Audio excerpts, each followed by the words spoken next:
Do you know, one child, one teacher, one book and only one pen can change the whole world. एक बच्चा, एक गुरु, एक किताब और एक कलम पूरी दुनिया को बदल सकती है. It is the responsibility of the educated generation to instill a revolution for saving girl child. We need to educate the educated as well as the uneducated people for ignorance of committing such a crime such as female infanticide. We Indians call our nation Mother India and are great devotees of goddess like Ma Durga, Ma Saraswati and all that. But we people are playing double standard games. At one side, we are saying that we are a great devotees of the goddess like Ma Durga, Ma Saraswati, and at the other side, we are destroying a precious gift given by them, a girl child. हम भारतीय अपने nation, अपने भारत को भारत माँ कहते हैं और अपने आप को बहुत बड़े भक्त मानते हैं माँ दुर्गा, माँ सरस्वती की. लेकिन हम लोग कहीं ना कहीं डबल गेम खेल रहे हैं.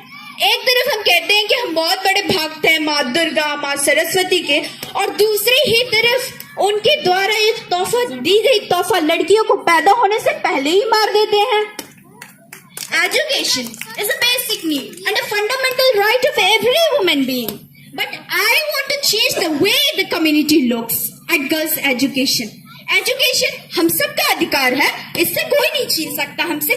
लेकिन मैं अपने कमिटी के नजरिए को बदलना चाहती हूँ, जिस नजरिए से वो गर्ल्स के एजुकेशन को देखती है. And I will continue to do this until my last breath. Girls are gold, not to be sold. People love to have a mother, people love to have a sister, people love to have a wife. Then why not a daughter?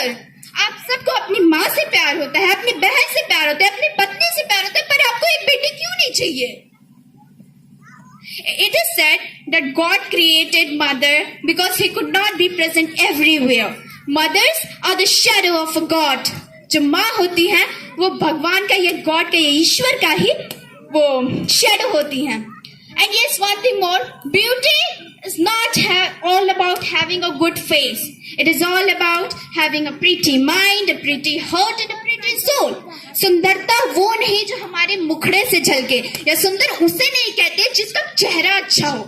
सुंदर वो होता है जिसके पास knowledge हो, सुंदर वो होता है जिसके पास एक अच्छा दिमाग हो, जिसके पास एक अच्छी सोच हो. And yes, you girls, tell me why you are not fighting for your rights? Why should we be silent? And why you all are not educating your girls? Educate a girl child and give her way to be independent. अपनी लड़कियों को पढ़ाइए और उन्हें वो रास्ता दिखाइए जिससे वो independent हो, किसी पे निर्भर ना हो. Now these all are the thing about the whole world. यह तो पूरी दुनिया के बारे में हो गया. असल जिंदगी में हमारे गांव में क्या होता है? आप लोगों में से बहुत लोग सुनते होंगे कि तू बेटी है, तू कमजोर है, तू क्या करेगी पढ़ लिख के, मत देख बड़े बड़े सपने, छोड़ दे, तुझे दूसरे के घर जाना है, तू कमजोर है, मत भाग दुनिया से लड़ने.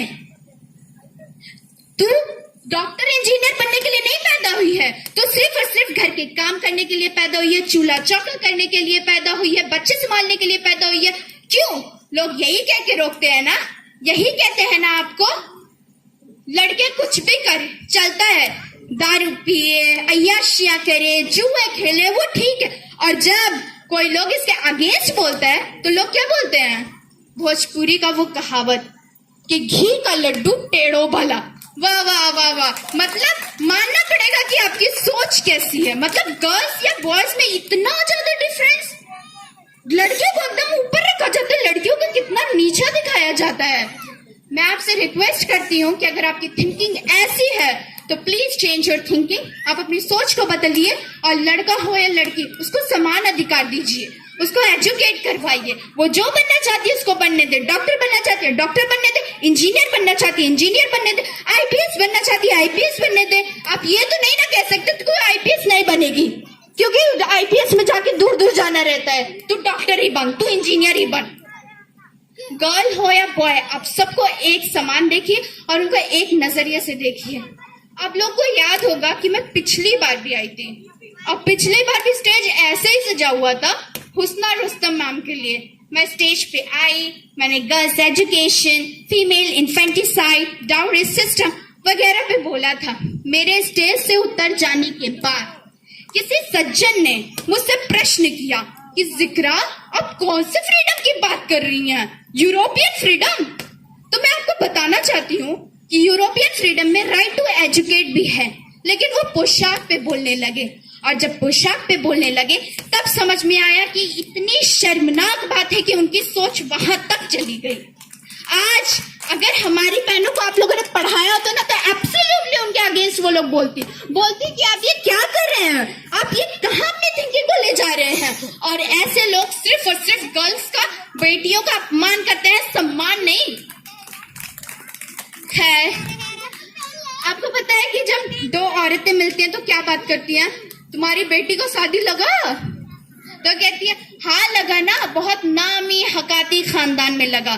तो फिर वो पूछती है कि लड़का क्या करता है? लड़का कुछ नहीं करता, लेकिन उसके बाप की जमीन बहुत है। बेटी जाएगी तो दूध रोटी खाएगी। कब तक दूध रोटी खाएगी?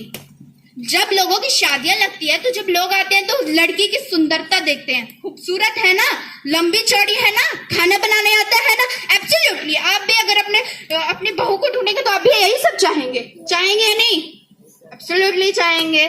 लेकिन अगर आप उस जगह पे ये पूछे कि लड़की एजुकेटेड है या नहीं, तो हर एक माँ बाप आज अपनी लड़की को एजुकेशन के लिए फोर्स करेगा। इसीलिए इस पे मैं ये कहना चाहती हूँ कि जाति न पूछो साध की, पूछ लीजिए ज्ञान, मोल करो तलवार की, पड़ा रहने दो म्यान। कि किसी भी व्यक्ति को उसके जाति से नहीं परखना चाहिए, उसकी सुंदरता से नहीं परखना चाहिए। हमें किसी भी व्यक्ति को जानने के लिए उसके ज्ञान से उसको परखना चाहिए। और जैसा कि हम लोग तलवार खरीदने जाते हैं तो ये देखते हैं कि तलवार काम करेगी या नहीं, ये